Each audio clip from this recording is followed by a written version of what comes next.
the long-awaited renewal of COFA, Wang Yi in New Zealand, a torture incident in West Papua, and more.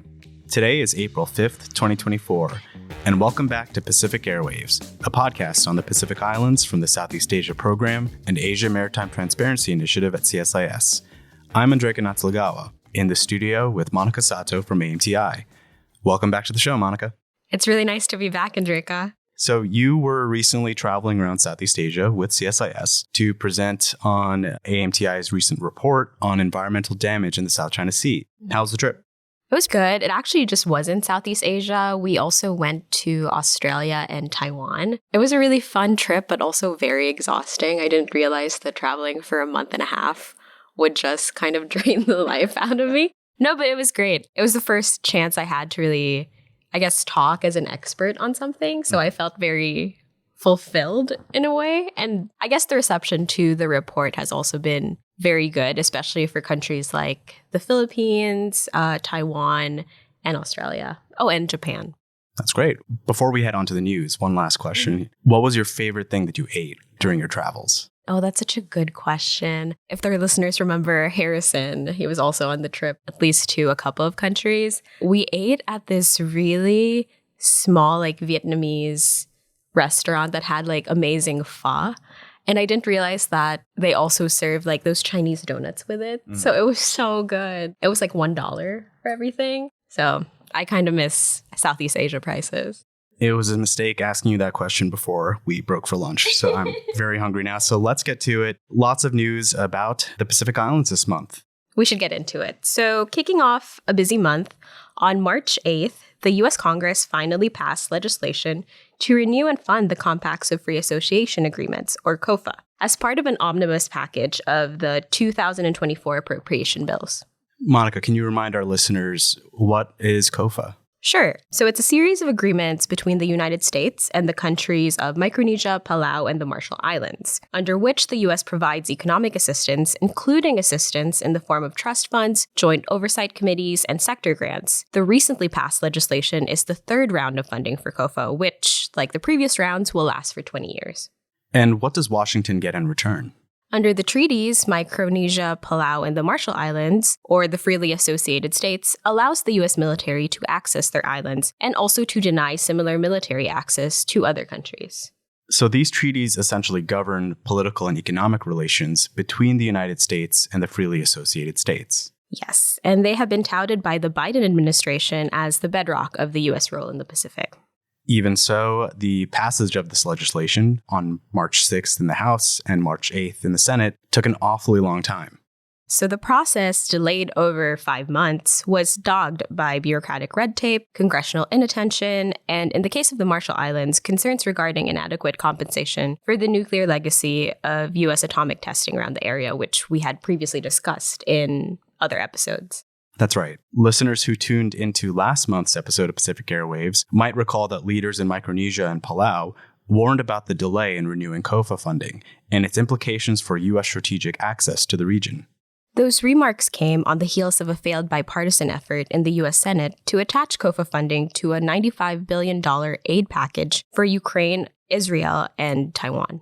And geopolitics have loomed in the background of these negotiations as analysts continue to link them with China's increasing role in the Pacific. But it finally passed this month, after being tucked away in Section G under other matters of the 2024 Omnibus Appropriations Bill. So is this finally the end of the COFA saga? Well, I'll check in with you in about 20 years and let you know. I guess our listeners will have to look out for Season 20 of Pacific Airwaves for our next update on COFA then. In other funding news, the U.S. Indo-Pacific Command has requested an additional $11 billion for the 2025 fiscal year. The $11 billion request was submitted on March 11 as an unfunded priorities list of items not included in President Biden's 2025 budget proposal, which allocated $895.2 billion for defense. A key item on the so-called unfunded priorities list is the bolstering of defense systems in Guam to counter Chinese ballistic, hypersonic, and cruise missiles. Indo-PACOM requested $430 million for the U.S. territory, which has been deemed a critical point for deterring China. It has also requested $3.3 billion for constructing infrastructure and facilities for U.S. military forces across the Indo-Pacific. I'm sensing a pattern here. Well, the United States has been making moves to step up its presence in the Pacific Islands, and seemingly in response to China's increasing influence in the region.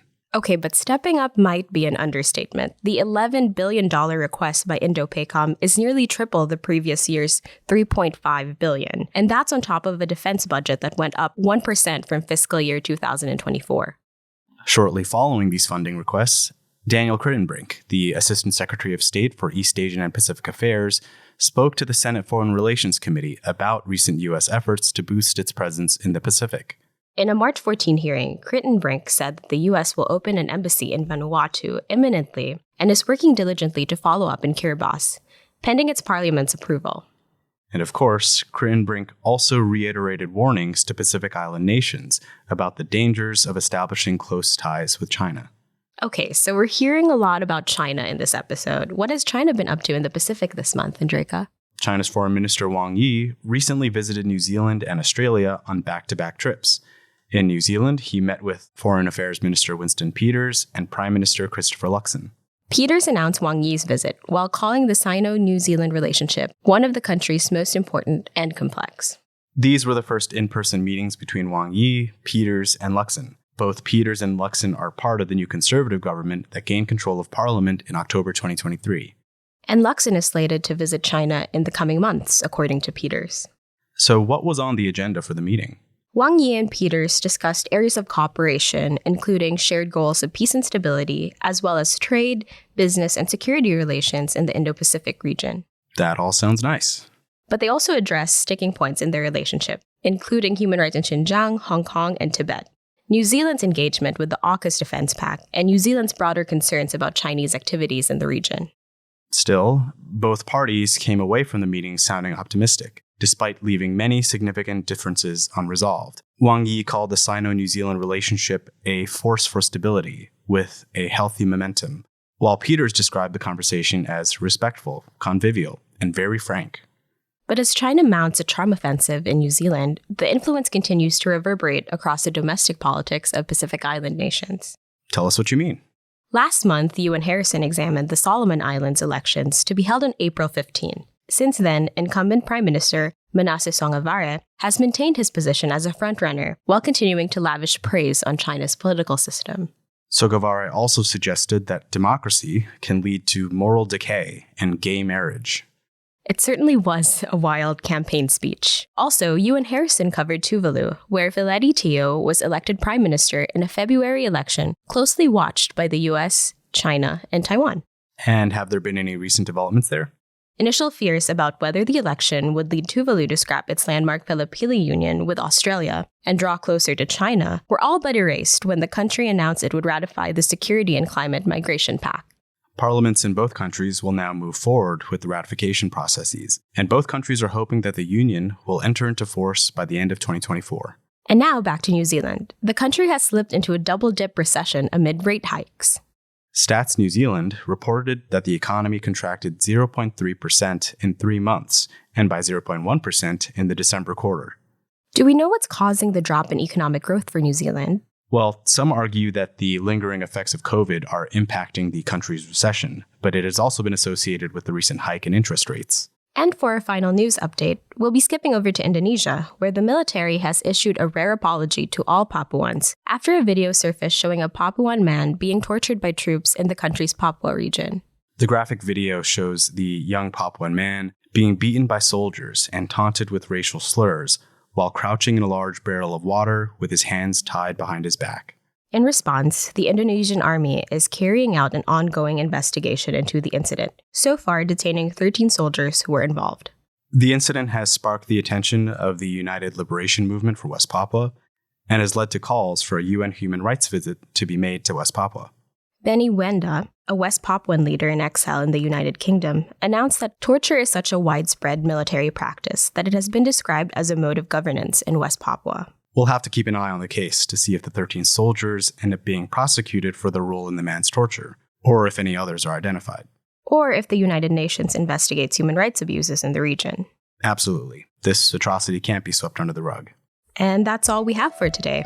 Thanks for tuning in to another episode of Pacific Airwaves. If you're looking for Pacific Waves, be sure to check out the daily news podcast from Radio New Zealand. Let us know what you think about our coverage by writing to our email at scaradio@csis.org. If you're not following us already, please subscribe or give us a rating on Apple Podcasts, Spotify, or your favorite streaming platform. Our producer is Marla Hillard. Special thanks to our interns Angus Lamb, Corey Donnelly, and Tappy Lung for their assistance with this episode. I'm Andreyka Nataligawa. And I'm Monica Sato. And we'll see you next month for another episode of Pacific Airwaves.